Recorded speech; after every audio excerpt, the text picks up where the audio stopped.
기도하고 시작하겠습니다. 자비하신 하나님, 우리의 창조자이시며 예수님 때문에 우리의 아버지신 하나님, 세상에 많은 아버지들이 있고 또 저도 아버지지만은 하나님께서는 너무 좋으신 아버지, 신실하신, 사랑이 많으신, 늘 우리가 잘못해도 버리지 않고 또 잘못을 고백하면 용서하시고 늘 최선의 것으로 넘치게 부어주시는 아버지 하나님께 감사드립니다.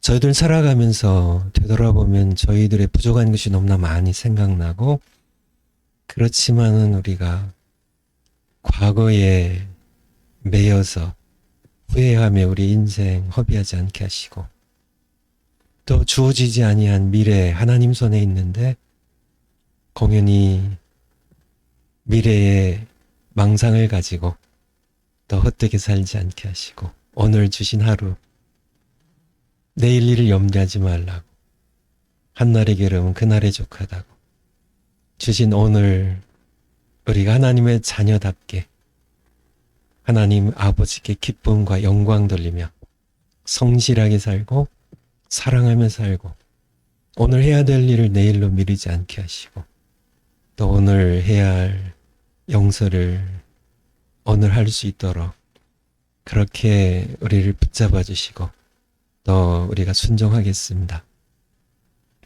오늘은 우리 조국에 선거가 있는 날입니다. 서울시장과 부산시장 투표 과정과 개표 과정에서 어떤 불의도 사기도 역사의 주제이신 하나님께서 막아주시고, 또 그들의 모든 잘못된 행위들을 하나님께서 친히 흥망성쇠를 주장하시는, 결정하시는 하나님께서 역사해 주셔서 공정한 선거가, 하나님의 정의가 이루어지는 선거가 진행되고 개표되고 발표될 수 있도록 하나님께서 꼭 우리 조국 불쌍히 해주시고 또 붙들어 주시고, 많은 백성들이, 특별히 우리 크리스찬들 투표에 적극 참여할 수 있도록 하나님 주신 조국 대한민국을 투표로서 섬기는 그런,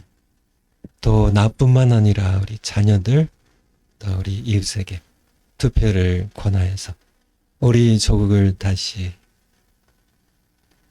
든든한 반석 위에 세우는, 건국의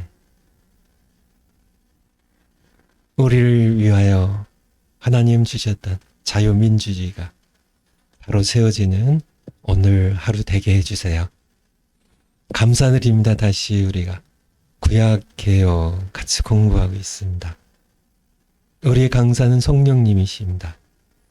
제가 나서서 성령님 제치고 강의하지 않게 하시고, 성령님의 인도하심 따라 제가 겸손하게 하나님의 말씀 주신 것 통로가 되어서 전하는 제가 되고, 우리 모두 함께 듣고 이 말씀 통하여 우리가 오늘도 또 내일도 승리의 삶을 살 수 있도록 주님께서 은혜 베풀어 주세요.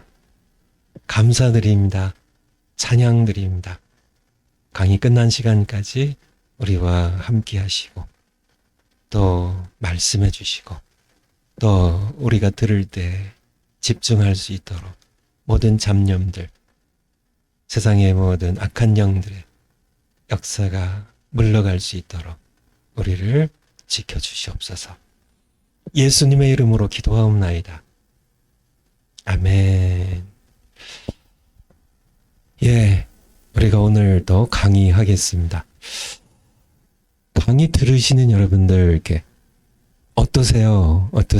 저는 전에도 한번 두어 번 말씀드린 것처럼 이렇게 구약 개론이 제 전공 과목이 아니거든요. 구약 신학이. 근데 정광 목사님이 아무래도 안 되겠다, 네가 하라고 할 때 제가 이렇게 많이 고민도 했었거든요. 내가 이게 해야 되나. 아니, 대한민국에도 구약 신학자들이 꽤 많이 있는데 내가 이게 해야 되나 이렇게 많이 망설였는데 그냥 기도하고 이렇게 하나님께서 이렇게 힘 주시고 또 정광 목사님 또 이렇게 하라고 이렇게 말씀하시니까 제가 그냥 복종하는 마음으로 이렇게 시작이 됐는데 저는 너무 이렇게 행복해요. 그래서 우리 시작하기 전에도 우리 두 분이 섬겨주고 있거든요. 근데 두 분과 이렇게 잠깐 대화를 했지만은 저는 행복한데 여러분들이 행복하셔야 될 텐데 그래도 제가 이렇게 구약 개론을 뭐 제가 뭐 이렇게 신학자들의 뭐 여러 이렇게 구약 개론의 것들 종합하고 뭐 정리해가지고 물론 성경이지만은 성경에 관한 지식을 전하기보다는 하나님께서 구약 성경을 통하여 무엇을 말씀하시는지 좀 개론이기 때문에 좀 개괄적으로 중요한 사사기를 통해서 우리에게 무엇을 주시나요? 무엇을 주시나요?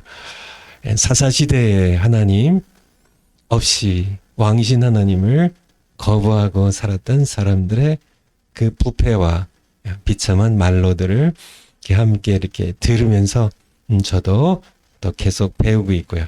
또 여러분들도 하나님 주시는 말씀을 통해 주시는 기쁨이 넘치셨으면 해요. 바로 오늘 강의로 들어가도록 하겠습니다. 파워포인트 올려주시고요.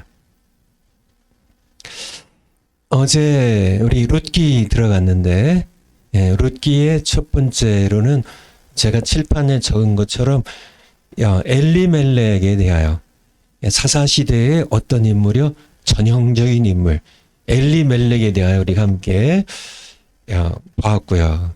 그래서 오늘날 엘리멜렉들이 많다고, 그렇죠? 자기가 왕이에요. 자기가 왕. 사람들이 많은데 결국은 부패하고 고통의 길로 들어가게 된다는. 오늘 두 번째 이방 여인 룻의 선택입니다. 어제 앞부분을 했는데 시어머니 나오미에게는 소망이 없었습니다. 그리고 동서 오르바의 이렇게 선택은 그냥 모압으로 들어가는 것이었어요. 사실 그것을 나오미가 같이 셋이 출발했는데 베들레헴으로 돌아가다가 중간에 나오미가 며느리가 불쌍했나 봐요. 두 며느리가.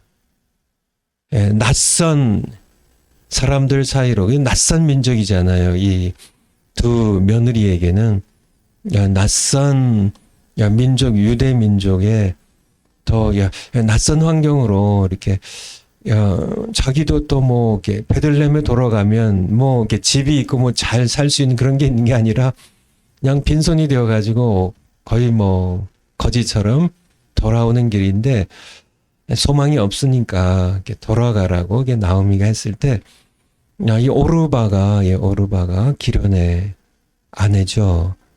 이렇게 이제 그의 백성이로 돌아가고, 근데 중요한 것은 모압의 거짓 신들에게로 돌아갔다는 거죠. 그렇지만은 갈림길에서 룻은 라합처럼 하나님을 택하고 그의 하나님의 언약의 백성이 되기를 선택했다는 것. 어머니의 백성이 나의 백성이 되고 어머니의 하나님이 바로 이스라엘의 하나님, 창조주 하나님, 이스라엘 백성들을 애굽에서 이끌어 나오신 하나님, 이 요단강을 막으시고 이스라엘 백성들을 건너게 하신 하나님, 여리고성을 무너뜨리신 하나님, 그 하나님을 내 하나님으로 삼겠습니다. 그래서 선택을 했고, 네 번째 하나님께서는 자신의 백성이 되기를 선택한 룻에게 넘치는 은혜로, 사실 이렇게 넘치는이라는 단어로 부족해요. 정말 이렇게 세상이 줄 수 없는 은혜. 그의 룻의 백성이, 모압 백성이 줄 수 없는 은혜. 모압의 이 죽은 신들이 결코 꿈에도 줄 수 없는 그런 은혜. 넘치는 감격적인, 참 이루 말할 수 없는 세상에서 결코 받을 수 없는 그런 은혜로 보답을 하세요. 보답을 하세요. 먼저 시작은 룻기 2장에 보면 룻기 2장 하면 1절부터 한번 볼까요? 룻기 2장, 룻 2장 1절. 이제 베들레헴으로 이제 돌아와서 이제 삶을 시작하는 룻, 나오미의 남편 엘리멜렉의 친족 중 유력 한 자가 있으니 이름은 보아스였습니다. 보아스. 2절에 보면 모압 여인 룻이 나오미에게 이르되 나로 밭에 가게 하소서. 내가 네게 은혜를 입으면 그를 따라서 이삭을 줍겠나이다. 나오미가 그에게 이르되 내 딸아 갈지어다.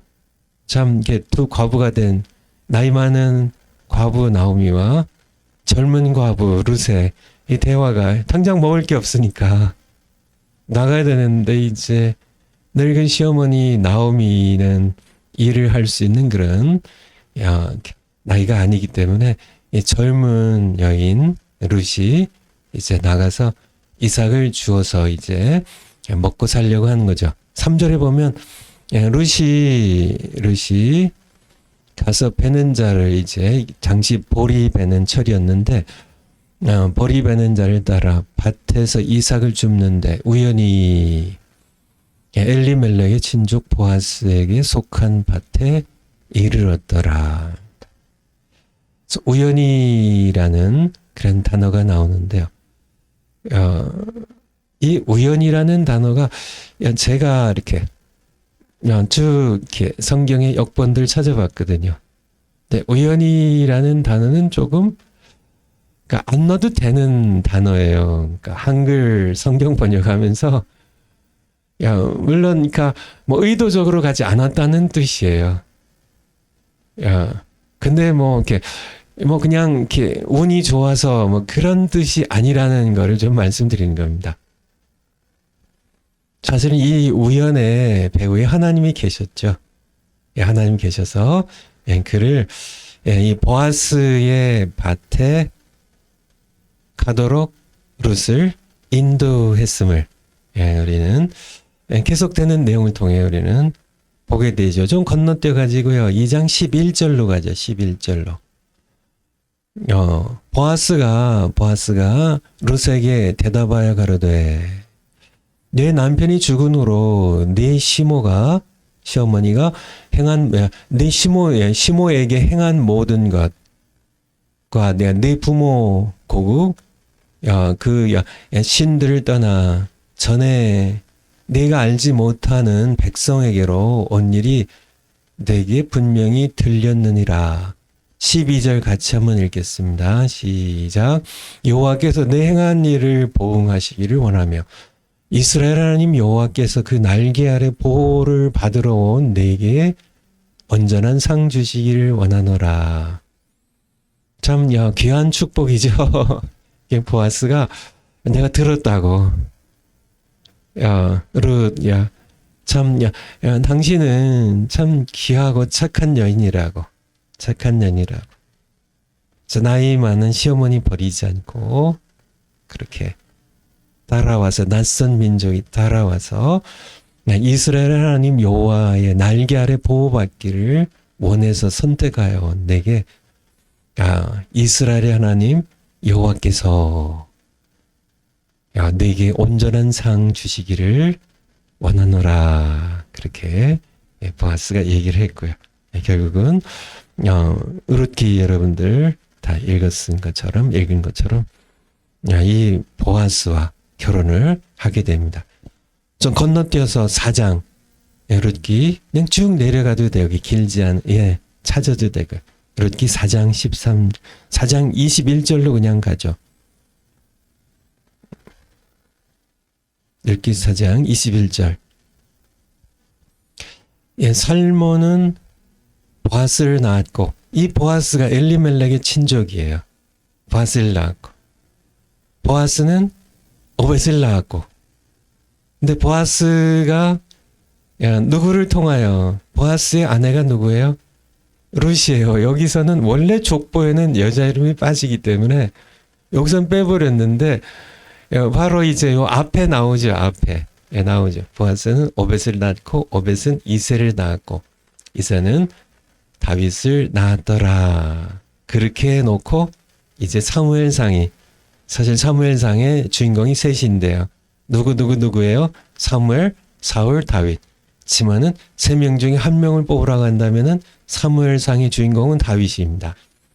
그래서 룻기 4장 22절이 그래서 그러니까 룻이 보아스와 결혼해가지고 오벳을 낳고 오벳을 통하여 이새가 태어나고 이새를 통하여 다윗이 태어났다고 하고 딱 끊는 게 이제 사무엘상을 바라보면서 룻기가 마지막 이제 룻기를 닫고 있다는 것.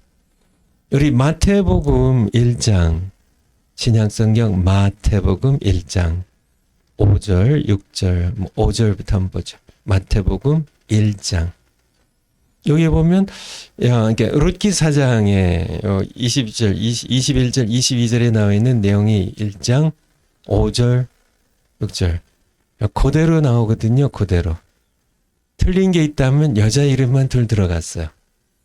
기억나시죠? 살몬은 보아스를 낳고 근데 라합이 들어갔고요. 그렇죠? 라합이 여리고성에 창녀 라합이 들어갔고요.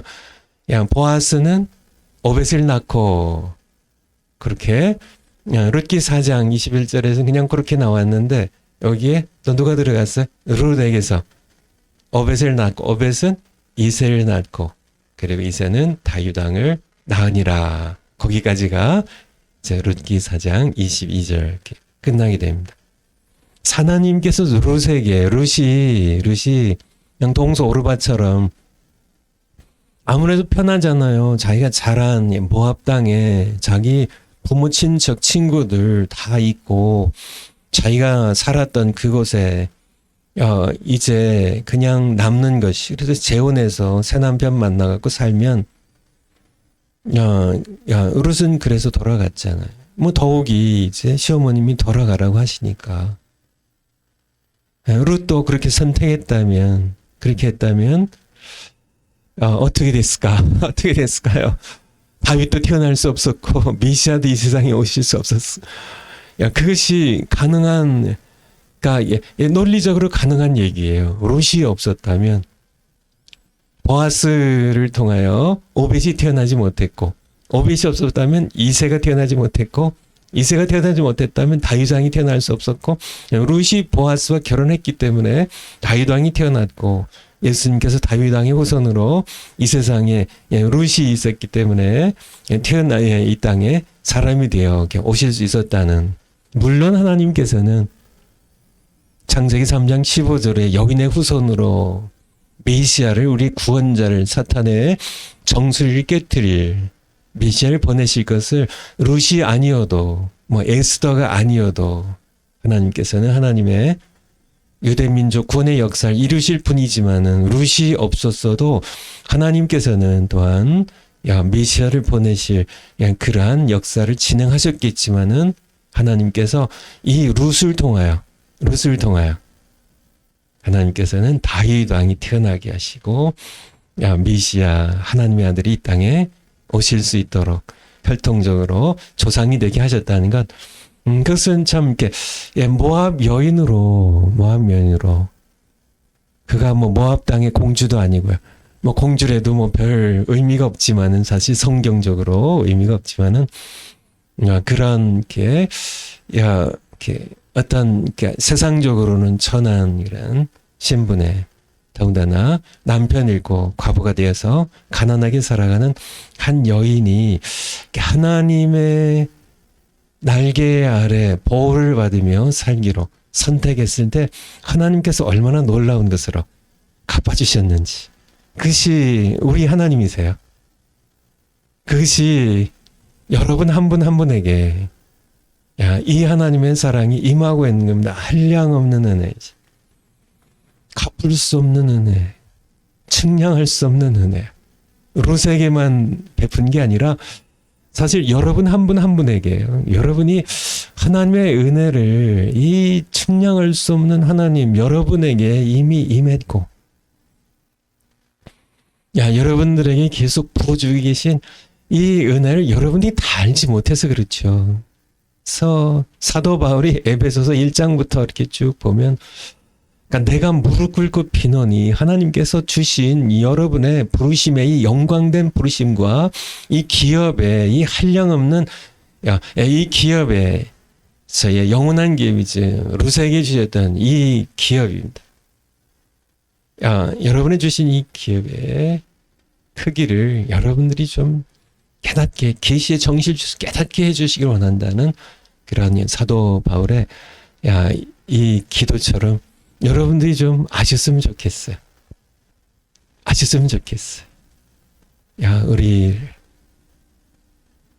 지옥 갈 언약 밖에 있는 모압 여인처럼 그렇게 하나님의 사랑의 울타리 밖에서 태어났던 그러한 우리 하나하나를 하나님께서 아들의 피로 사셔서 구원하시고 하나님의 영광스러운 하나님의 기업에 하나님의 상속자로서 하나님의 천국을 하나님의 모든 것을 다 상속받게 하신 이 하나님의 은혜가 여러분 마음 가운데 사무쳤으면 좋겠어요. 사무쳤으면 얼마나 감사한지 사무치게 참 감사한, 그래서 한량없는 은혜 갚을 길 없는 은혜, 그렇죠.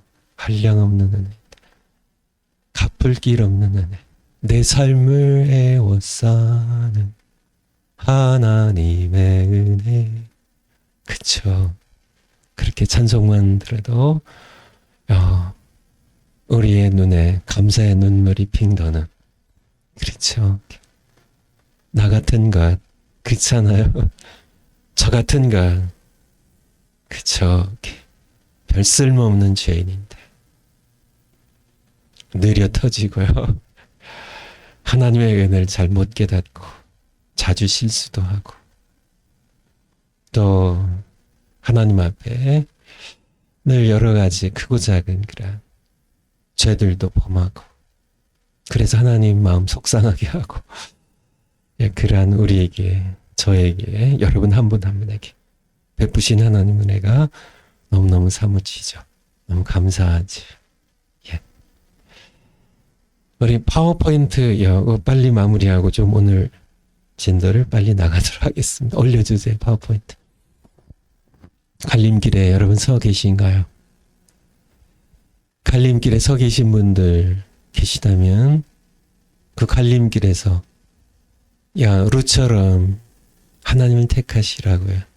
오르바처럼 갈림길에서 세상 길로 모압으로 돌아가지 마시고 하나님께서는 그의 날개 아래 보호받기를 선택한 자들에게 오늘날도 혈통, 성별, 주의, 빈부 차별 없이 넘치는 은혜입니다. 부어주시는 하나님이세요. 우리 다음 파워포인트.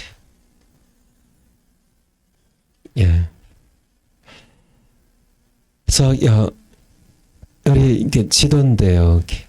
어제도 하나 봤죠. 우선 이제 엘리멜렉이 가족 아내와 두 아들 데리고 이제 모압 땅에 갔는데, 그렇죠? 모압 땅에 갔는데 유다 땅에 유다 지파의 후손들이요.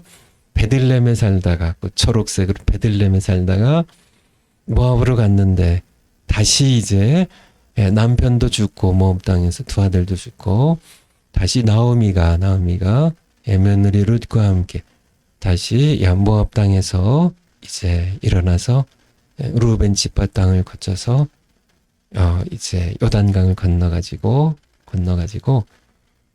여기 이렇게 사해 남쪽으로 이렇게 가는 길도 있어요. 성경에는 어느 길로 갔는지는 말씀 안 하고 계세요. 이 사해 남쪽으로 이렇게 가는 이 땅은 험한 길이에요. 좀. 이 이제 밑에 에돔 족속들이 사는 산지의 땅이거든요. 그래서 보통 이렇게 다녔기 때문에 이렇게 지도를 이렇게 그려놨습니다. 다시 베들레헴으로 돌아온 그런 거고요. 다음. 저 마지막으로 우리 룻기 떠나기 전에 고엘이라는 것에 대하여 함께 성경적으로 보고 지나가도록 하겠습니다. 하나님은 룻과 나오미를 이제 그냥 이렇게 남의 밭에 가서 이렇게 이삭이나 줍고 사실 그렇게 평생 살아야 되는데요.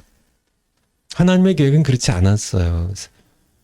바로 기업 물을 자라는 보아스를 통해 이제 이들을 완전히 구원하시기로, 사실 또 이것을 통하여 다윗이 태어나고 메시아가 태어날 계획을 하나님께서 이루시는데, 이 기업 물을 자에 대하여 히브리어로 고엘이라고 하는데요. 영어로는 몇 가지 번역이 있지만은 가장 이렇게 마음에 드는 번역이 kinsman redeemer예요. kinsman이라는 거는 친족이란 뜻이에요. kinsman, 친족. 그러니까 이게 사돈의 팔촌, 먼 친척이 아니고 아주 가까운 친척입니다. 가까운 친척하면 사촌지간, 그 정도, 삼촌, 조카, 이런 정도의 가까운 친족. 형제는 아닌데 사촌 이 정도 kinsman redeemer 아시죠? redeemer. 예수님이 우리의 redeemer시죠. redeemed. 값을 치르고 구속한다는 그러한 뜻이고, 이 R이 붙어가지고 구속자입니다. 그래서 kinsman, redeemer, 친족 중에서 이제 값을 치르고 구원해주는 구속자라는 그런 뜻이에요. 그것을 기업 물을 자라고 이렇게 부르고 또 고엘이라고 부르는데요. 룻기 2장 20절 한번 찾아주세요. 거기 보면 기업 물을 자입니다. 룻기 20장 룻 20장 20절. 이제 나오미가 룻기 20장 20절.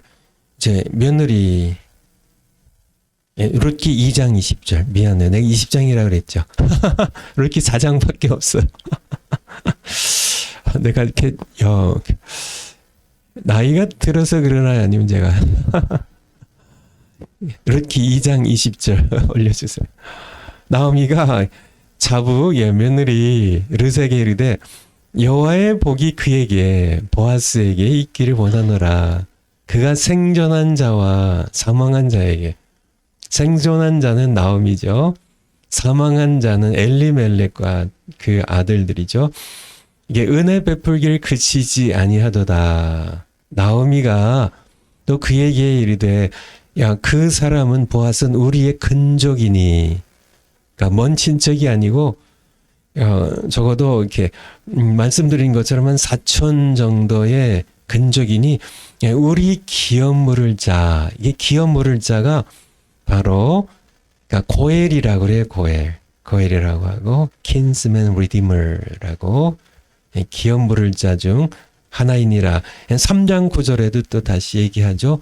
그냥 쭉 내려가세요. 3장 9절 보면 거기에 가로되 네가 누구뇨 대답하되 나는 당신의 시녀.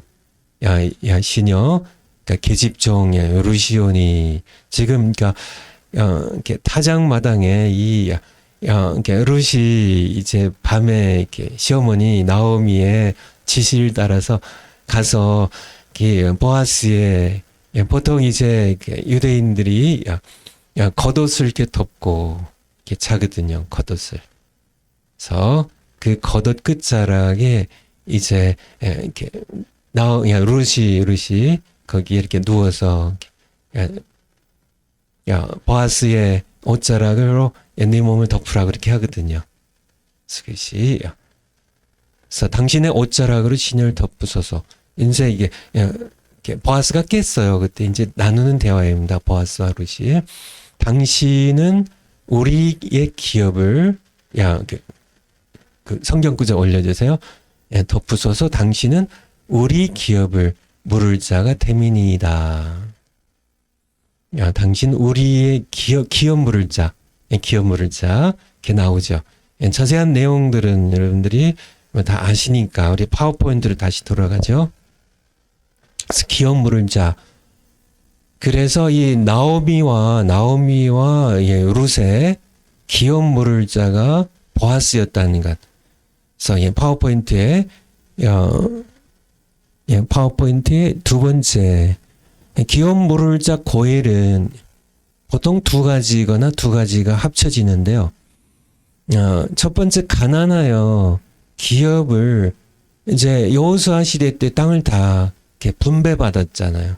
분배받은 땅, 기업의 땅입니다. 그래서 그 땅을 잃었을 때 값을 대신 치르고 되찾아주는, 기업의 땅이 뭐 이렇게 장이동에 이렇게 뭐 이렇게 100평을 내가 이제 기업의 땅으로, 하나님의 언약에 따라서 기업의 땅으로 내가 받았는데, 내가 하다가 뭐 사업이 망했어요. 아니면 뭐 이렇게 자식이 아파가지고 병원비 하냐고, 이제 병원비가 없어서 기업의 땅을 팔아버렸어요. 그런데 그 땅을 다시 되찾을 수 있는 경제력이 없어요. 그럴 때 누가 대신 찾아줘요? 친족 중에, kinsman redeemer, 친족 중에 기업 물을 자가 값을 치르고 그거 5억을 치러주고, 그리고 그 기업을 찾아주는 친척을 고엘이라 그래요. 이해하시겠죠? 또 하나는, 두 번째는 후손 없이 죽은 형제 아내를 이어받아 대를 이을 후손을 낳아 기업을 이어주는 혈족, 근족 말한다. 그래서 형제가, 그러니까 형이 상속자 없이 죽었어요. 그러면은 그 기업을 이을, 그 기업의 땅을 이을 상속자가 없으면 동생이요, 아니면 근족이 그 아내를 이어받아서 지금 이 룻의 경우에는 이렇게 말론의 아내거든요. 엘리멜렉의 아들 말론의 아내인데, 기련도 죽고 말론도 죽었어요. 그래서 다음 이제 이 룻을 이어받아서 후손을 낳을 그런 사람이 또 한 사람이 있었는데, 그 사람이 그것을 자기 재산에 손해갈까봐, 왜냐하면 이 죽은 이 형제의 이름으로 그 기업을 물려줘야 되기 때문에 그가 포기하면서 이제 보아스가 룻을 이제 자기 아내로 맞을 수 있는, 그것이 바로 기업 물을 자 고엘의 책임이에요. 무슨 책임입니다. 한번 성경으로 레위기 25장 25절, 이것이 바로 모세를 통해서 하나님께 주신 것인데요. 레위기 25장 25절, 레위기 빨리 잘 찾으셨네. 올려주세요. 만일 너희 형제가 가난하여 그 기업을, 그 땅을 얘기하는 겁니다. 거기 24절에 있는 것처럼 땅이잖아요. 기업이 언 땅에서. 만일 너희 형제 가난한 그 기업을 얼마를 팔았으면, 뭐 100평, 200평 팔았으면, 근데 그것을 다시 회수할 수 있는 이 기업을 굉장히, 왜냐하면 언약과 관련이 있기 때문에, 하나님 주신 거기 때문에 찾아야 되는데 찾을 재력이 없으면 그 근족이 와서 동족의, 그러니까 바로 자기 형제의 사촌, 뭐 동생의, 형님의, 아니면 조카의, 동족의 한 것을 물을 것이요, 돈을 주고 사서 그에게 돌려줄 것이요. 이것이 바로 기업 물을 자예요. 기업 물을 자. 바로 고엘입니다. 그래서 그것은 기업 땅에 관한 거고요. 우리 신명기 25장, 여기 보면 형제 간의 신명기 25장 5절. 여기 보면 형제가 동거하는데 그중 하나가 죽고 아들이 없거든. 그 죽은 자의 아내는 나가서 타인에게 시집가지 말 것이요. 그 남편의 형제가 그에게로 들어가서 그를 취하여 아내를 삼아 그의 남편의 형제된 의무를 그에게 다할 것이요. 6절에 그 여인의 낳은 첫 아들로 그 죽은 형제에 앞서 아들 상속자 남기지 못하고 준 그 형제의 후사를 상속인이 되게 할 것이고, 그 이름을 그 이스라엘 중에서 끊어지지 않게 할 것이니. 바로 이것을 이용해 가지고 예수님께서 사두개인들, 부활을 믿지 않은 사두개인들이 예수님을 시험한 것 기억나시죠? 뭐 어떤 한 사람에게 7 형제가 있었는데 첫째도 아내를 취해 가지고 첫째도 자식 없이 죽고 뭐 둘째도 아들 없이 죽고 7이 다 그렇게 죽었는데 이제 만약에 이제 그날에 부활의 날에 부활한다면 이 아내는 다 7명의 아내가 되는데 누구의 아내가 되겠습니까? 이렇게 했던 근거되는 구절이 바로 신명기 25장에 나오는 이 말씀이에요. 유다가 아들이 셋이 있었잖아요. 아들이 셋이. 근데 유다의 2 아들이 하나님 앞에 잘못하는 바람에 하나님께서 그들을 죽이시잖아요. 근데 셋째 아들을 이 며느리에게 큰아들의 아내거든요. 큰아들인데 셋째 아들을 이 다말에게 주질 않아요. 그래서 사실 이제 다말이 이제 시아버지를 이 창녀의 옷을 입고 유혹해가지고 관계를 가져서 이제 후손들이 태어나게 되는데요. 바로 이 신명기 25장의 이 말씀에 근거해가지고 그렇게 진행이 됐던 겁니다. 그래서 룻기 다시 룻기 4장 10절에 룻기 4장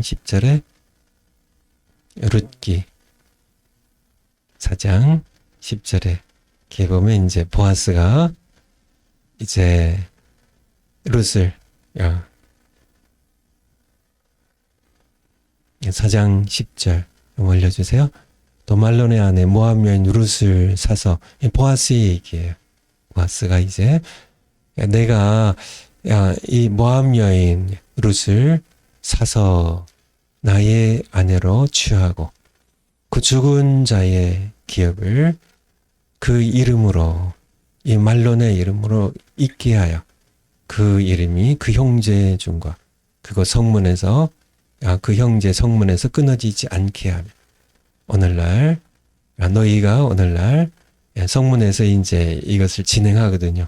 거기 있는 이제 베들레헴의 이제 어른들이 증인이 되고 이제 보아스가 이것을 해서 룻을 아내로 취하는데 룻을 사서 값을 치르고 바로 이제 잃어버렸던 이 엘리멜렉의 이 기업, 엘리멜렉의 아들 말론 이 기업을 값을 치르고 사고요. 그래서 아내를 취하고 그리고 자기 아내가 되고 그리고 태어나는 그런 저기를 이제 이 기업을 이 죽은 자 이름으로 그렇게 하는 것이 바로 이렇게 나오게 됩니다.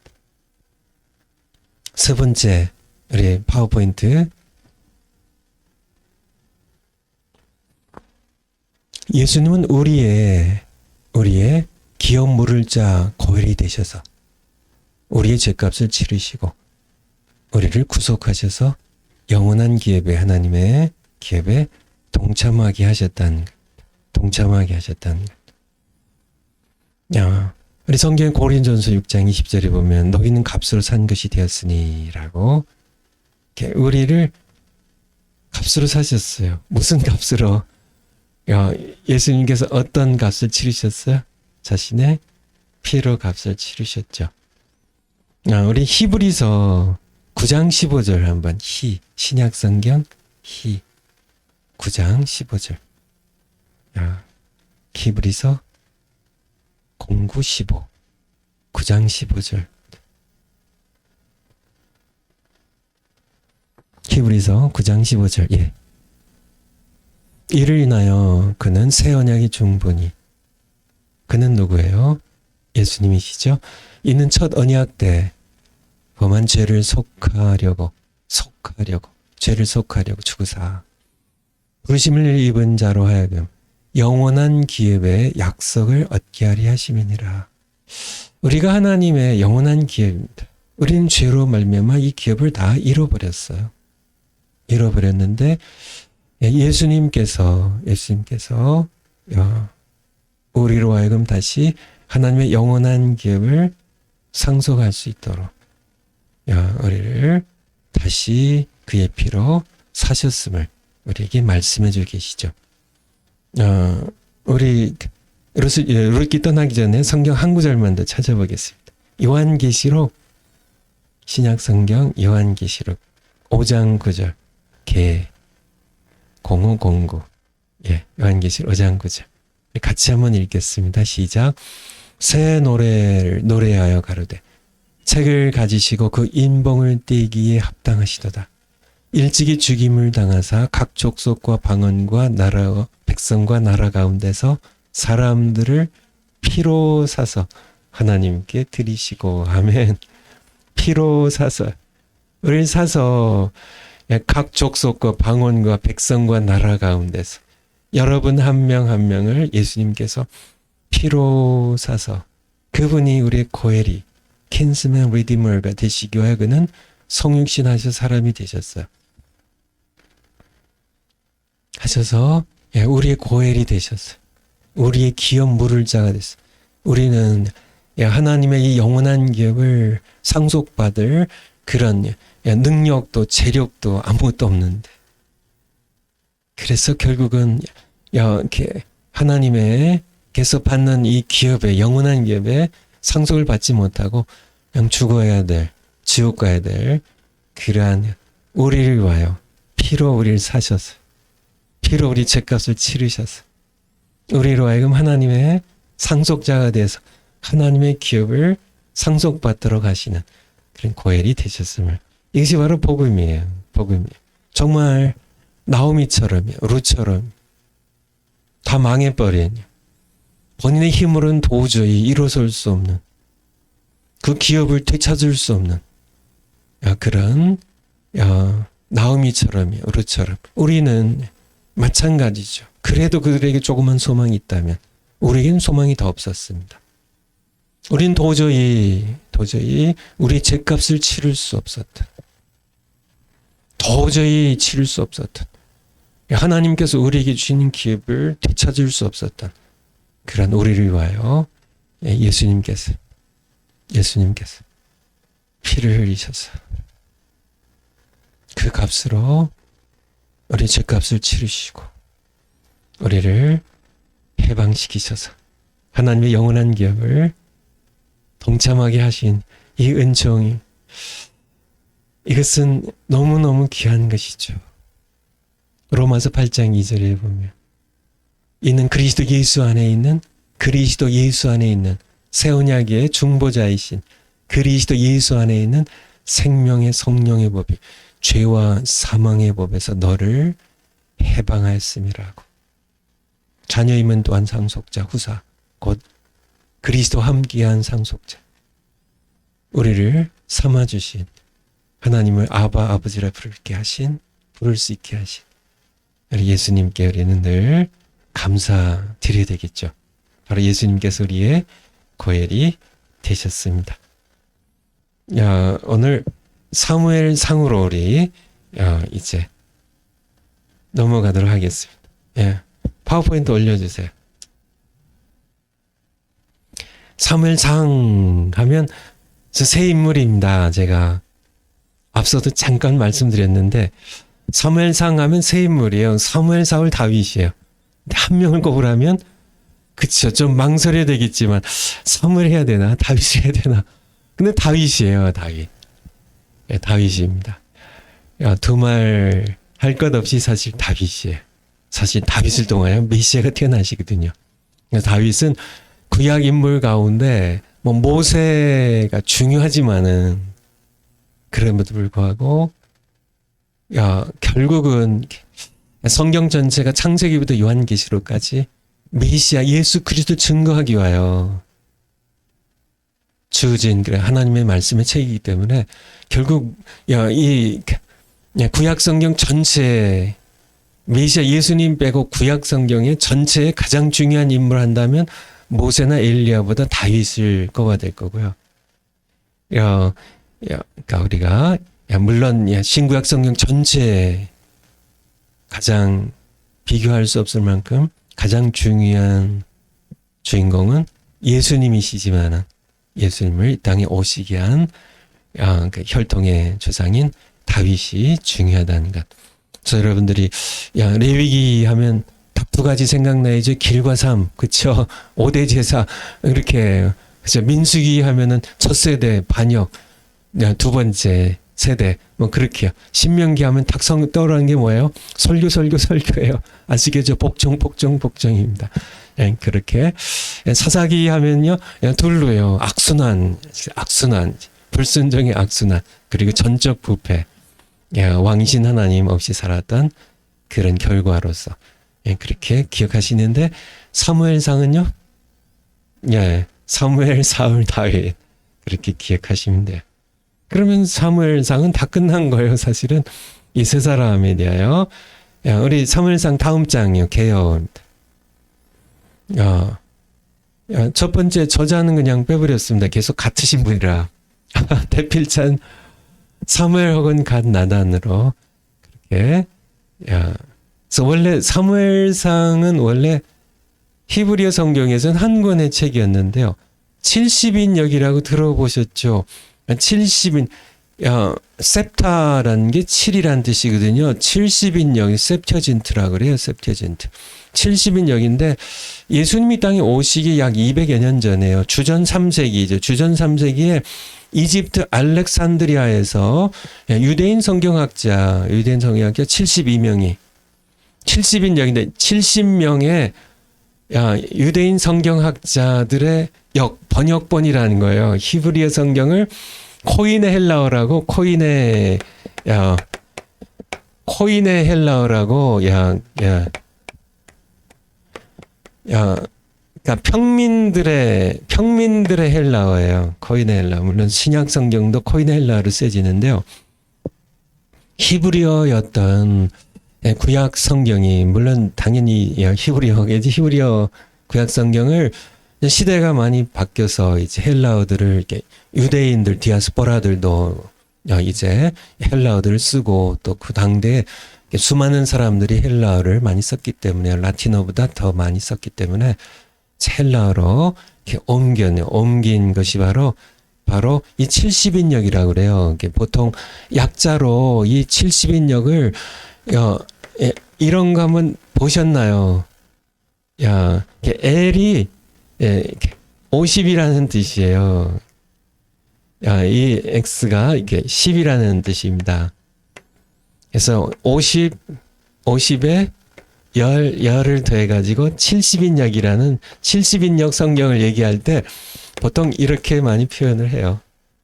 C 하면은 100이라는 뜻이고요. 이거는 1이라는 뜻이고요. 그쵸. 이거는 5라는 뜻이고요. 보통 하면 이게 6이에요. 6.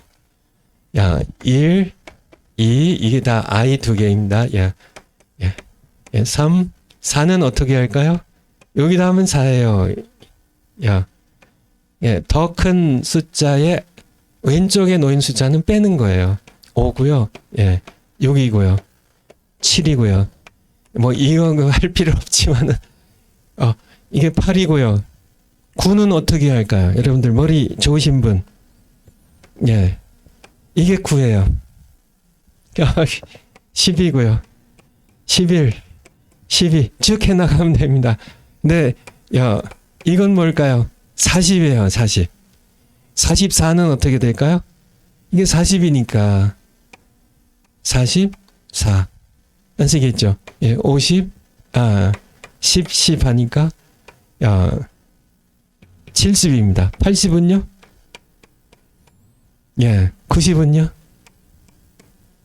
100에, 이게 100에 10배니까. 괜히 제가 이런 거는 안 하는 건데. 그래서 70인역, 이건 다 모르셔도 천국 가는데 아무 지장 없습니다.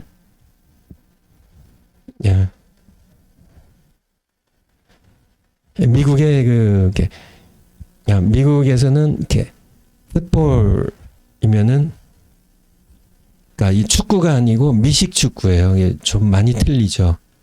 슈퍼볼이 이제 미식 축구의 이제 가장 뛰어난 이제 두 개의 팀이 같이 맞붙는. 그래서 뭐 전 세계 몇 억의 인구가 그 슈퍼볼이라는 미식 축구를 관람한다고 하는데요. 대단합니다. 대단해요. 뭐 30조 뭐 광고 하나가 수백만 불씩 할 정도로 엄청난 그런 사람들이 관람하는데, 그 슈퍼볼이 지금 작년에 몇 회 했는지 모르겠는데, 이렇게 라틴어 이 글자로 뭐 50회면은 뭐 50회, 뭐 51회면 51회, 뭐 54회는 54회, 뭐 이런 식으로 표현해요. 갑자기 그냥 생각이 나서 말씀드려요. 70인역만 하시면 예. 그래서 이게 70인역에서 사무엘상과 사무엘하를 나눴다는 거예요. 그러니까 원래 히브리 성경에서는 그냥 한 권의 책이에요. 한 권의 책. 네, 그렇게 기억하시면 되겠습니다. 다시 파워포인트요. 두 번째 내용은 사무엘상은 이스라엘이 사사시대에서 왕정시대로, 사사기 있죠. 룻기가 가운데 있지만 사실은 사사시대에 일어났던 사건이고요. 사사기와 이제 사무엘서로 사무엘상하로 넘어가는데, 바로 왕정시대로 넘어가는 과도기를 어떻게 사사시대에서 마지막 사사 사무엘을 통하여 어떻게 왕이 세워지고 왕정시대로 넘어갔나, 그 과도기 역사를 기록합니다. 그래서 구조는 사무엘, 사울, 다윗이고요. 다음 파워포인트. 먼저 이제 우리가 사무엘 볼 거고요. 그 다음에 사울 볼 거고요. 그 다음에 다윗 볼 건데요. 먼저 사무엘을 보는데, 먼저 우리가 기억해야 될 사람이 바로 그의 어머니 한나예요. 한나 때문에 사무엘이 나오거든요. 첫 번째, 기도의 어머니 한나. 첫 번째, 하나님은 한나에게 임신을 하지 못하게 하셨다. 아니, 하나님이 그러기도 하시나요? 그렇죠? 아니, 임신을 하게 하시는 분이시지. 아니, 왜 하나님께서 그렇게 우리 정광 목사님 표현대로 거약하시게, 아니, 여인이 과거에 아기 못 낳으면 얼마나 서러운데, 그렇잖아요. 옛날에 한국에서는 아기 못 낳으면, 특별히 아들 못 낳으면 집에서 쫓겨났습니다. 요즘은 딸들도 좋아하지만은. 그래서 한나에게, 하나님께서 짓궂게 한나에게 아기를 갖지 못하게 하셨어요. 정말 그러셨을까요? 우리 사무엘상 한번 보겠어요. 3상 1장 5절. 하나님께 정말 그렇게 하셨어요. 하나님께서 왜 그렇게 하셨을까요? 한번 3상 1장 5절. 왜 그렇게 하셨을 것 같으세요? 올려주세요. 하나님께서 왜 그렇게 하셨을까요? 더 좋은 것을 주시려고. 사실 하나님께서는 늘 최선을 주시려고 그런 거죠.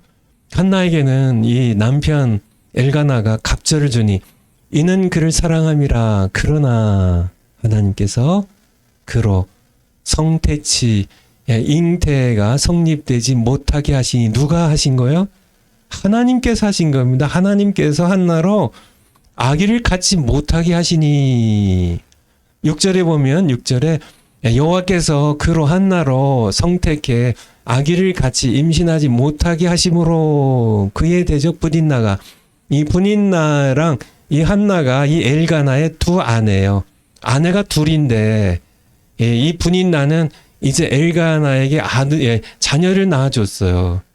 근데 한나는 하나님께서 막으세요. 임신 못하게 하세요. 그래서 하나님은 그렇게, 여러분 혹시 뭐 며느리가 아니면 딸이 임신을 못하나요? 하나님께서 임신하지 못하게 하실 수도 있다는 걸 여러분 기억하시라고요. 그렇게, 왜 그렇게 하실까? 왜 하나님께서 왜 그렇게 하셨을까? 두 번째가 바로 기도하게 하기 위해서예요. 그러니까 이제 이게 문제가 없으면 기도의 자리에 잘 안 나가니까 한나도 마찬가지였기 때문에요. 기도도 그냥 형식적으로 나간 게 아니라 정말 원통해가지고 그러니까 같이 이게 한 남자의 같은 아내들인데, 이 분인나가 이게 남편의 사랑을 잘 못 받으니까 이 한나를 이렇게 마음을 격동하여, 그러니까 6절에 보면 격동하여, 분이 그 대적이라고 표현하고 있어요. 그냥 이렇게 그러니까 다른 같은 아내 이제 같은 아내 입장에서 그 분인나를 그냥 이렇게 완전히 그냥 원수 같은 이 분인나가 자기의 마음을 격동하여 가지고 정말 원통해서 정말 정말 고민하게 만드는 그래서 결국은 이 한나가 기도의 자리로 나가요. 우리 7절부터 한번 보죠. 7절. 7절에 보면 매년 한나가 여호와의 집에 실로에 있었죠. 모세가 시대에 만들어졌던 성막이 있었던 여호와의 집에 올라갈 때마다 남편이 그 같이 하매 분인나가 그러니까 남편이 늘 한나에게 음식이나 이런 걸 두 몫을 줘요. 그렇게 하니까 분인나가 또 시기가 나니까 이 한나에게 자식도 못 낳는 것이 뭐 이런 식으로 이제 이렇게 격동시키니까 그가 울고 먹지 아니하니. 우리 좀 넘어가서 10절로 가겠습니다. 10절. 조금 밑으로 한나가 마음이 괴로워서 여호와께 기도하고 통곡하며. 그러니까 뭐 남자들은 잘 이해를 못할 수도 있겠지만은 여성으로서 특별히 대를 이어야 하는 아내로서 자식을 못 낳는 그 시대의 환경이 저희 장모님이 딸만 셋을 낳았거든요. 그래서 아들을 낳기를 이렇게 원해. 그 시대의 모습이에요. 그 시대의 모습. 아들 못 낳는 게 너무너무 원통해가지고 제 아내가 둘째 딸인데요. 둘째 딸인 제 아내에게 늘 사내 옷만 입혔다 그래요. 이 계집애 옷, 그 당시에 그렇게 여자 옷을 입히지 않고 사내 옷만. 이제 사내 동생 보라고. 근데 또 셋째가 또 딸이 태어났어요. 그래서 결국은 입양을 해가지고 아들 하나를, 그러니까 그 사무치는 그 아픔 때문에, 아들 못 낳은 아픔 때문에.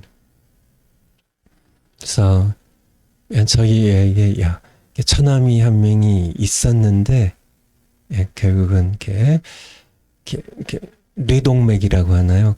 뇌에 이렇게 동맥이 이렇게 터져서 깨어나지 못하고 세상을 떠났는데, 어쨌든 그런 여인의 그런 아픔 가지고 하나님께 하나님께서 원하신 게 뭐예요? 왜 한나에게 임신을 하지 못하게 하셨을까? 그것은 기도하게 하셔서 하나님께서 쓰시려고 하시는, 분인나가 낳은 자식들보다, 세상에 그 시대에 당대에는 어떤 자녀들보다 하나님께서 필요로 한 인물을 보내고 싶으신데 그냥 보내시고 싶지 않으셨어요. 기도하고 태어나는 그런 소중한 사람이 필요해서 하나님께서는 한나로 하여금 임신을 못하게 하시는, 하나님은 그렇게 짓궂으신 것 같지만은 사실은 좋으신 분이세요. 항상 늘 최선의 것을 주시죠. 그래서 자녀가 없는 그런 아들이나 뭐 딸이 있으시면 여러분들 기도하세요. 기도의 자리에 뭘 더 귀한 것을 주시려고요. 귀한 하나님의 사람을 태어나게 하시려고 하시는 하나님의 뜻이 계실 테니까 여러분들 기도의 자리로 나가시 바랍니다. 우리 파워포인트. 그래서 한나는 두 번째, 한나는 문제 해결을 위해 기도의 자리로 나아갔어요. 그래서 통곡하고 기도하죠. 그래서 문제가 있을 때 기도하는 거 당연한 거 아닌가요? 그런데 이게 저도 60여 년 살아보니까 더군다나 저는 이렇게 목사로 부름 받아가지고 목사는 목회를 이렇게 긴 세월을 저의 생의 절반을 목회를 했는데 그런 저에게도 이것이 그렇게 쉽지 않더라는 얘기예요. 문제가 생기면은 뭐 이렇게 힘 있는 사람 찾아가고 국리국략 고민하고 잠을 잘 설치고 뭐 이렇게 하다가 최후의 수단으로 기도의 자리에 나가는데 그것은 잘못된 겁니다. 먼저 기도의 자리에 나아가는 하나님께서는 그것을 원하시기 때문에 사실은 문제를 우리에게 주시는 것이죠. 임신하지 못한 문제. 한나가 이제 이 문제 해결을 위하여 하나님께 나아간 것. 그것은 너무 잘한 것이죠. 우리도 그렇게 하셔야 돼요. 당연한 것 같지만은 오늘날 많은 그런 성도들에게 이게 당연하지가 않더라고요. 목사님들에게 당연하지가 않더라고요. 걱정하고 염려하고 그런 약선 아니죠. 기도의 자리로 나가야 됩니다. 세 번째, 한나는 기도를 응답하실 하나님을 믿었다는 겁니다. 사무엘상 1장 17절. 엘리 제사장이 오해를 했죠. 한나가 술 취한 줄 알고. 그런데 이제 자신이 기도한 거를 엘리에게 얘기하자 엘리가 대답하여 그러되 평안히 가라. 이스라엘의 하나님이 너의 기도하여 구한 것을 자식을 달라고요. 구한 것을 허락하시기를 원하노라. 18절에 보면 가로되 당신의 여정이 당신께 은혜 입기를 원하나이다 하고 당신의 축복이 이루어지길 원하나이다. 그런 뜻이죠. 하고 가서 먹고 얼굴에 다시는 수색이 없으니라. 한나의 믿음 참 보세요. 엘리 제사장이 그렇게 하나님께서 당신의 기도를 들어주시기 원한다. 응답하시기 원한다. 이렇게 하니까 이제 가서는 뭐 밥도 안 먹고 막 울고 막 그러던 한나가 뭐 이제 씩씩하게 얼굴에 근심이 없었다고. 하나님께 맡겼으니까. 이게 믿음이에요. 우리가 이런 어린애 같은 믿음을 가져야 돼요. 하나님 이제 하나님께 공은 넘겨졌습니다. 이제 하나님 하실 일만 남았어요. 난 기도했고 이제 기도를 들으셨으니까 이제 응답하실 줄 알고 더 이상 근심하지 않겠습니다. 베드로전서 5장 7절 한번 신약성경 배전 신약성경 배전 5장 7절 보면 많이들 암송하는 구절이 있는데요. 배전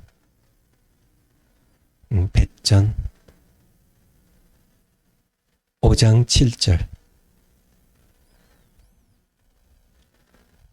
암송하기도 굉장히 쉬운 구절입니다. 너희 염려를 다 주께 맡겨버리라. 이는 주님이 하나님이 너희를 권고하심이니라 돌보심이니라. 이 말씀에 이렇게 주목해야 될 구절이 맡겨버리라는 겁니다. 맡겨버리라. 이 단어를 이렇게 개역 개정판에 보니까 맡기라로 돼 있는데 이거 맡기라가 아니고 맡겨버리라가 맞습니다. 이게 정말 이렇게 개역 개정하면 좀 더 잘해야 되는데 물론 뭐 조금 잘한 부분도 있겠지만 결정적인 부분에서 옛날 개역 한글판보다 우리 사랑제일교회랑 우리 청교도 신학원은 개역 한글판을 쓰고 있는데 잘하시는 거예요.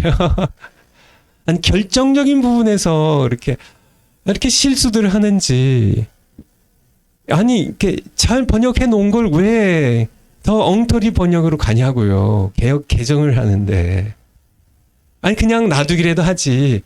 저기 너희 염려를 다 주께 맡겨 버리라는 맡겨 버리라는 게 영어로 하면은 cast 아니면 throw 던져버리라는 뜻이에요. 던져버리라는 우리 헬라어로 에피라는 거는 영어 알파벳으로 하면 이렇게 on upon 누구에게로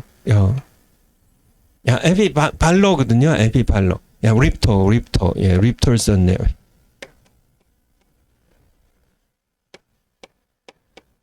MP 립토를 합친 거거든요. MP 립토가 던진다는 뜻이에요. 던진다는. 누구에게로요? on him입니다. 주님께로 던져버리라고요. 뭐를요? 모든 anxiety. cast all your anxieties. 모든 그런 염려를, 우리 모든 염려를 어떻게요? 던져버리라고요. 주께로요. 이게 던진다는 뜻이에요. 그냥 맡기라가 아니고 맡겨 버리라고요.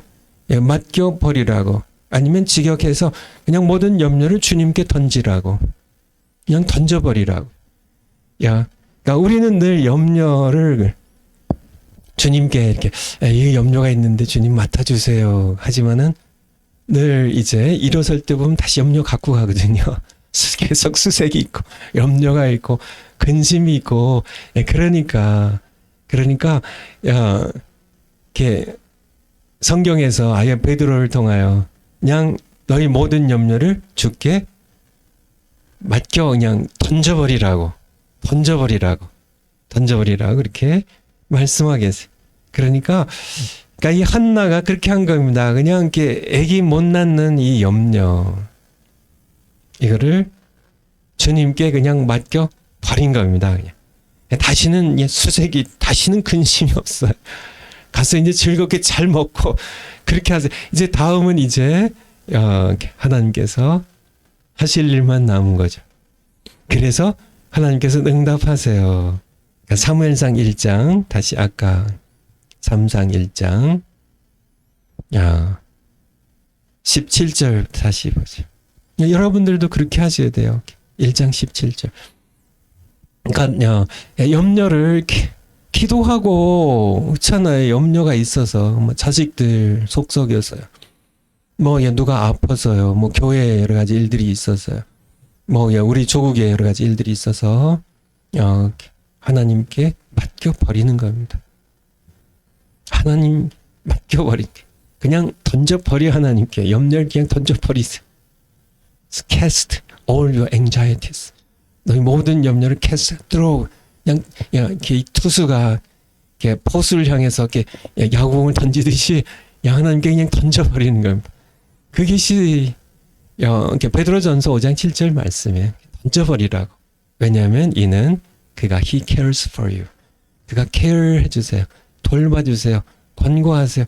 그가 우리를 돌봐주세요. 사랑하세요. 한날 돌봐주세요. 여러분 한 분 한 분을 도와주세요. 그래서 성경 올려주세요. 그래서 허락하시길 원하노라 그렇게 하니까 18절에 이제 수색이 없으니라. 그쵸? 가서 먹고 밥도 안 먹고 막 그렇게 고통 가운데 있던 한나가 다시는 얼굴에 근심기가 없었습니다. 19절에 이제 실로에서 하나님의 성막이 있던 하나님의 집이 있던 실로에서 이제 이렇게 라마 자기 집으로 에브라임 산지 라마 그곳으로 돌아갔죠. 그리고 여호와께서 그를 생각하신지라. 엘가나가 그의 아내 한나와 동침하며 여호와께서 그를 생각하신지라. 20절에 한나가 잉태하고 때가 이름에 아들을 낳아 사무엘이라 이름하였으니 이는 내가 여호와께 그를 아들을 구하였다 함이더라. 그래서 20절에 네 번째 우리 파포의 네 번째 한나는 기도를 응답하신 하나님을 잊지 않았습니다. 파포인데 한나는 하나님께서 이 아들 뭐 10달 전에 기도한 것 그거는 새까맣게 잊어버리고 이 아들 이제 요 아들이 너무 귀해가지고 하나님 잊어버리고 뭐 하나님 기도 응답하신 거는 다 잊어버리는 뭐 하나님께서 기도 응답하신 지 일주일만 지나도 다 잊어버리는 우리의 모습이 너무 많은데 한나는 10달 지난 다음에 하나님께서 아들 주신 것을 잊지 않았어요. 그리고 아들의 이름을 사무엘이라 지었는데 그 뜻이 하나님이 들으셨다 그런 뜻입니다. God heard.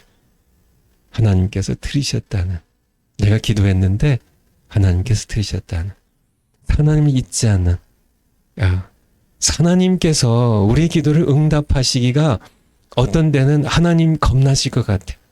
아주 주기만 하면 우리는 다 잊어버리니까.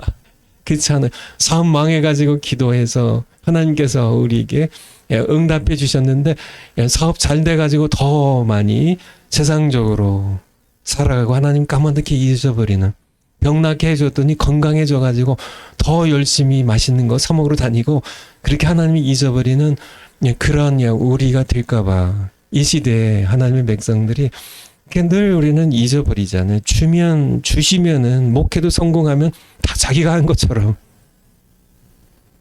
사울이 아말렉과 전쟁에서요, 하나님께서 승리를 주시니까 자기 기념비를 세우고, 자기의 사무엘상 15장에 나오죠.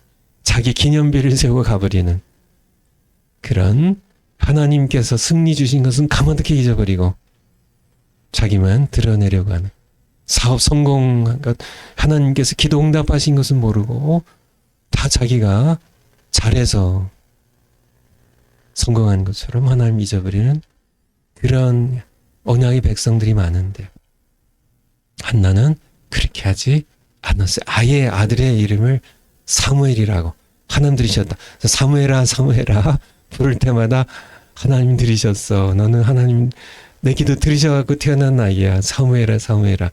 그렇게 짓는 한나의 모습에서도 우리가 어떻게 살아야 할지를 귀하게 배우게 됩니다. 다섯 번째 파워포인트, 한나는 하나님께 선을 지킵니다.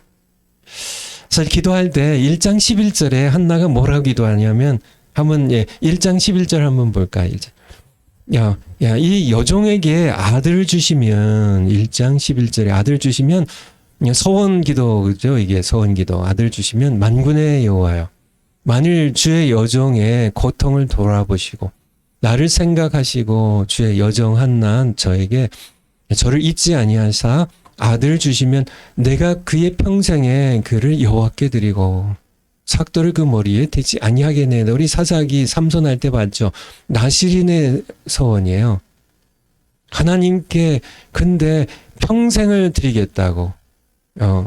일반적으로는 뭐 이렇게 기간을 정해서 뭐 1년을 하거나 뭐 이렇게 하는데, 평생을 하나님께 주시면은 내가 하나님께 그의 평생에 하나님께 돌려드리겠습니다. 그런 그것을 해서 하나님 주셨는데, 이 서원을 한나가 성실하게 지켜요. 성실하게. 그 얼마나 귀한 아들이에요. 그냥 끌어안고 에이 모르겠다, 하나님 모르겠어요, 나는 그냥 이 아들 끌어안고 살래 하고 그렇게 하지 않고요. 그렇잖아요. 그냥 모른 척하고, 언제 서운했나 모른 척하고, 그냥 뭐 하나님도 그냥 좀 잊어주세요 하나님. 하나님 주셨는데 그냥 제가 그냥 끌어안고 그냥 계속 살겠습니다. 그냥 잃은 척 이렇게 그렇게 하지 않고요. 한나는 성실하게 그 선을 지킵니다. 24절로 쭉 내려가서 24절. 젖을 떼자마자 이제 24절에 젖을 뗀 후에 그를 데리고 올라갈세. 그냥 뭐 젖 안 떼면은 뭐 엘리 제사장이 어떻게 젖 얻어 먹여요. 그냥 젖만 떼고. 그러니까 저희 큰 손자가 지금 3살 됐고 둘째가 이제 1살 좀 넘었는데, 두 아이, 저희 손자 그 나이쯤이 아닐까.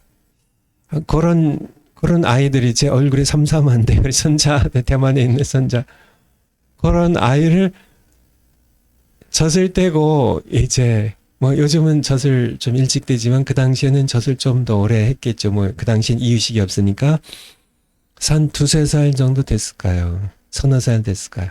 그 아이를 이제 젖 떼고 이제 데리고 올라갔어요. 24절. 데리고 올라가 이제 실로에 있는 여호와의 집에 나아갔는데 아이가 어리더라. 아직 뭐 젖먹이 에서 이제 갓 젖뛰고 이제 아장아장 걷는 정도예요. 그래서 이제 25절에 엘리에게 가서 26절에 한나가 이르되 나의 주여, 엘리 제사장을 호칭하는 거죠. 당신의 사심으로 맹세하나이다. 나는 여기서 야, 나의 주 당신 엘리 제사장 당신 곁에 서서 여호와께 기도하던 여자라. 27절 이 아이를 위하여 내가 기도하였더니 여호와께서 나의 구하여 기도한 바를 허락하신지라. 28절 그러므로 나도 그를 여호와께 드리되 하나님께서 주신 아들 서원한 그대로 여호와께 드리되 그의 평생을 여호와께 드리나이다 하고 그 아이는 거기서 여호와께 경배하니라. 그 젖먹이 아이에게 계속 가르쳤겠죠. 야 사무엘아, 너는 엄마가 기도해서 하나님 응답해서 낳은 아이야. 너는 젖되면은 야 엄마가 하나님께 소원한 대로 하나님께 약속드린 대로 이제 야 실로에 가서 하나님의 집에서 거기서 하나님 섬겨야 돼. 어린아이가 야 깨닫든 깨닫지 못하든 계속 얘기를 했겠죠. 이 아이도 그런 줄 알고 거기서 가서 하나님의 집에서 경배하는 그런 하나님께 그대로 다시 돌려드리는 서원을 지키는 그쵸. 아기 못 낳았던 평생 한 맺혔던 이 어머니 한나가 이 어린 아들 사무엘을 멀리 실로에 떼어놓고 라마 자기 집으로 돌아갈 때 한나의 마음이 얼마나 아팠을까요? 어떻게 생각하세요? 이 아이를 생각하면은 너무너무 저 아이가 제대로 잘 먹고 살긴 하려나. 겨우 젖댔는데 엄마 품 떠나서 그 아이를 떼어놓고 이제 한나가 발걸음을 옮길 때 아마 발걸음이 떨어지기가 어려웠을 겁니다. 그렇죠. 여인이죠. 하지만은 하나님의 품에 맡기는 2장으로 넘어가는데 2장 1절부터 바로 한나 기도가 시작이 돼요. 한나 기도하여 가로되 내 마음이 여호와를 인하여 즐거워하며. 근데 의외로 그의 기도의 첫 마디는 기쁨이에요. 이는 1절 끝에요. 내가 주의 구원을 인하여 기뻐함이니이다. 한나의 기도 보세요. 그래서 어린 아들, 이제 겨우 젖된 아이, 이제 서너 살 됐을까요? 두세 살 됐을까요? 떼놓고 하나님 품에 맡기면서 떠나는 엄마의 입에서 터져나온 기도는 기쁨이요, 감사였고요. 그의 기도의 내용이 이제 1절부터 10절까지 되는데 거기에 보면 하나님의 절대 주권을 선포합니다. 6절로 한번 가볼까요? 6절. 여호와는 죽이기도 하시고 살리기도 하시고 음부에 내리기도 하시고. 그 5절에는 전에 잉태하지 못하던 자 7을 낳았고, 하나님의 절대 주권을 7절에 여호와는 가난하기도 하시고 부하기도 하시고 낮추기도 하시고 높이기도 하시는 하나님의 절대 주권입니다. 사람들로 하여금 당신이 부하더라도 당신이 높더라도 자만하지 말라고. 하나님은 부한 자를 낮추기도 하시고 가난한 자를 부하기도 하시는 그런 하나님이심을, 아기 못 낳는 자를 낳게 하기도 하시고 아기를 낳은 자를 쇠하기도 하시는 하나님. 그 하나님을 찬양하는 한나의 모습을 볼 수 있죠. 우리도 이 한나처럼 파워포인트 다시 올려주세요. 하나님 그런 분이세요. 하나님의 절대 주권 우리도 믿고요. 하나님께서 하시는 겁니다. 여러분의 생애 성공 원하시나요? 하나님께서 결정하세요. 하나님께서 하십니다. 진토의 깊이가 이렇게 낮아진 그런 삶을 사시나요? 하나님께서 여러분을 일으키실 수 있어요. 아기를 못 낳나요? 하나님께서 낳게 하세요. 많이 낳았다고 자랑하나요? 하나님께서 여러분을 쇠약하게 하실 수 있어요. 높으신가요? 하나님께서 낮추시는 분이세요. 하나님의 절대주권을 믿고 하나님 앞에 우리는 늘 겸손하게 살아갈 뿐만 아니라 믿음으로 우리가 살아가야 된다는 겁니다.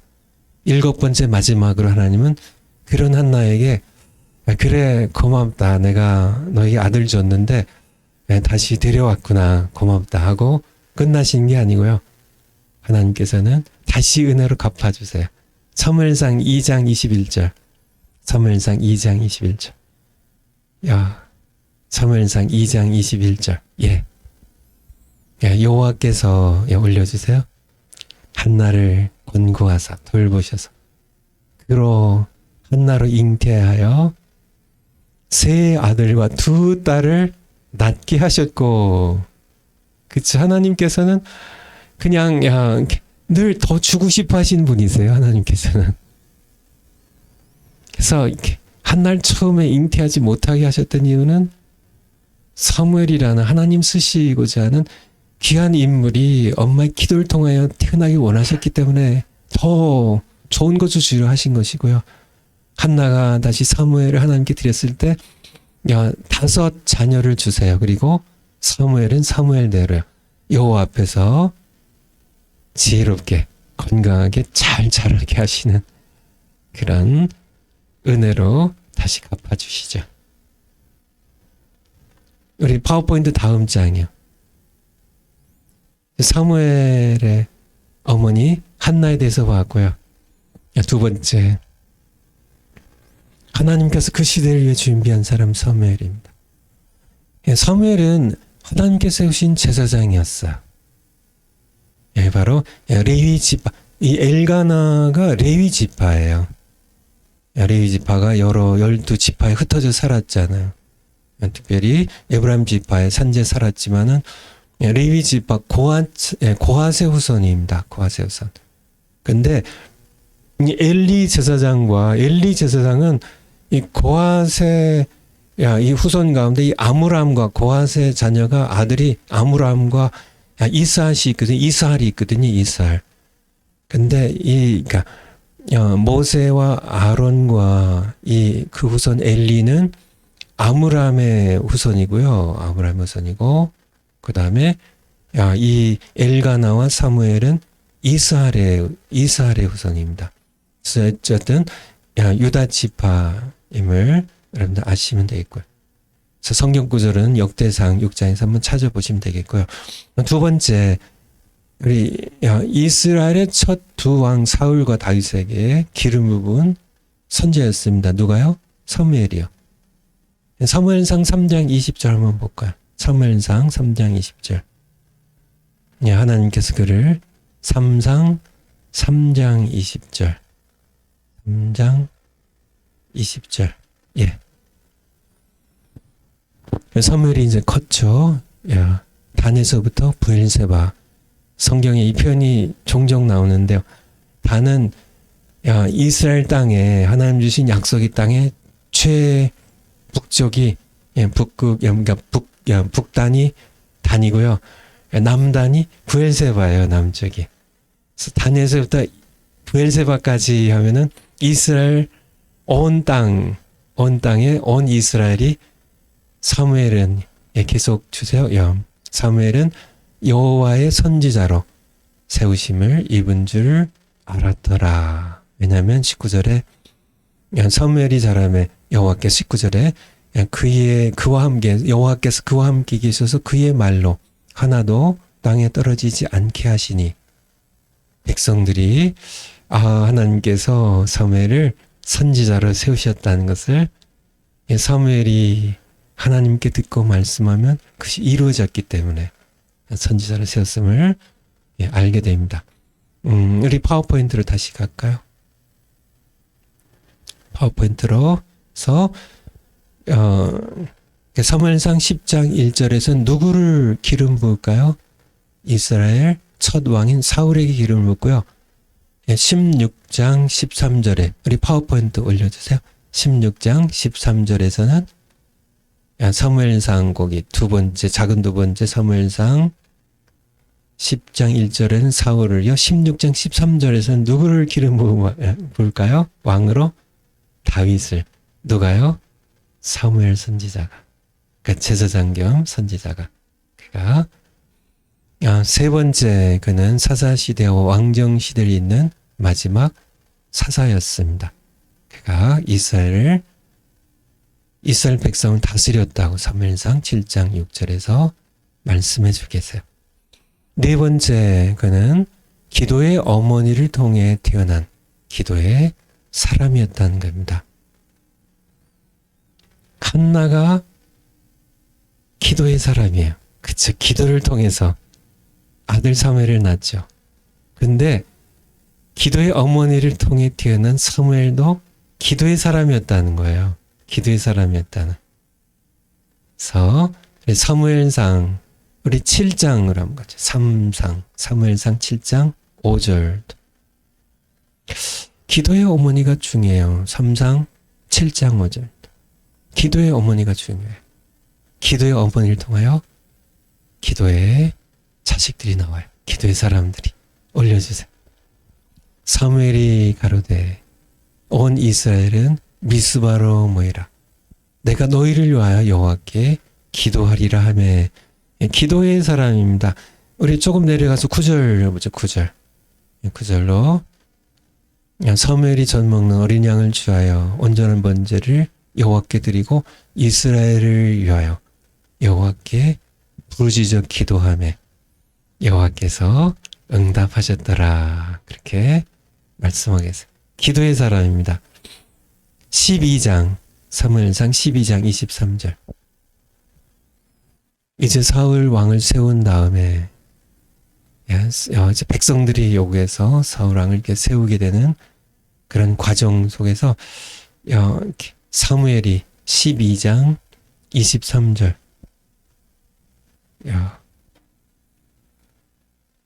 이 사무엘이 백성들에게 고백한 건데요. 나는 너희를 위하여 기도하기를 쉬는 죄를 여호와 앞에 결단코 범치 아니하고 선하고 의로운 도로 너희를 가르칠 것인지. 그러니까 이 사무엘이 했던 중요한 두 가지가 하나님의 말씀 가르치는 거와 기도하는 거였어요. 근데 이게 이렇게 우리가 죄들 얘기하는데 거짓말하는 거 죄고 여러 죄들이 있잖아요. 그런데 사무엘은 기도하는 것을 쉬는 것도 죄라는 것을 백성들이 와요. 우리 목사님들 여러분에 맡겨진 양떼들 이름 불러가며 기도하는 것을 쉬면 그것이 죄입니다. 우리 어머니들 아버지들 마찬가지지만은 자식들의 이름을 불러가며 기도하는 것을 쉬는 것이 죄예요. 사무엘은 그렇게 기도에 헌신되어 있었던 백성들을 위하여 하나님 맡겨주신 양이잖아요. 하나님의 양이잖아요. 그들을 위하여 기도하는 것을 쉬는 죄를 내가 하나님 앞에서 결단코 범하지 않겠다. 얼마나 기도의 기도의 사람이었는지 우리가 사무엘에게 배워야 돼요. 기도에 아무래도 이제 성경 구절 하나만 더 찾아보고 마쳐야 될 것 같은데요. 15장 11절. 15장 11절. 이 보면 이제 그가 이제 하나님의 명령 따라 기름 부어 세운 사울이 15장 11절. 기름 부은 사울 왕이 하나님께 불순종하고 죄를 지었을 때 올려주세요. 하나님께서 사무엘에게 말씀하시죠. 내가 사울을 세워 왕 삼은 것을 후회하노니 그가 돌이켜서 나를 좇지 아니하며 내 명령을 이루지 아니하였음이라 이민이라 하신지라. 여기서 사무엘이 어떻게 해요? 근심하여 온 밤을 여호와께 부르짖으니라. 사무엘이 철야기도 요즘은 제가 어렸을 때만 해도 정말 밤을 꼬박 세우는 철야라는 게 밤을 꼬박 세우는 기도예요. 철야기도. 근데 요즘은 철야기도를 보기 드물죠. 저도 하나님께 죄송하고요. 뭐 심야 기도는 해도 철야 기도는 잘하지 않는데 정말 사무엘이 밤을 꼬박 새우면서 온 밤이죠. 온 밤 여호와께 부르짖는 기도의 사람이어서 기도의 사람. 그래서 기도의 어머니를 통하여 기도의 사람 사무엘이 나와요. 우리도 기도의 사람들이 모두 되어야 되겠습니다. 기도하겠습니다. 하나님 아버지, 저희들 기도의 능력을 우리가 잘 모릅니다. 기도가 얼마나 소중한 하나님의 은혜 선물인지 저희들 보다 더 잘 알기 원합니다. 기도를 저희들에게 가르쳐 주시옵소서. 우리도 한나처럼 사무엘처럼 기도의 사람이 되겠습니다. 예수님의 이름으로 기도하옵나이다. 아멘. 예, 여러분들 감사합니다. 다음 월요일 날 뵙겠습니다.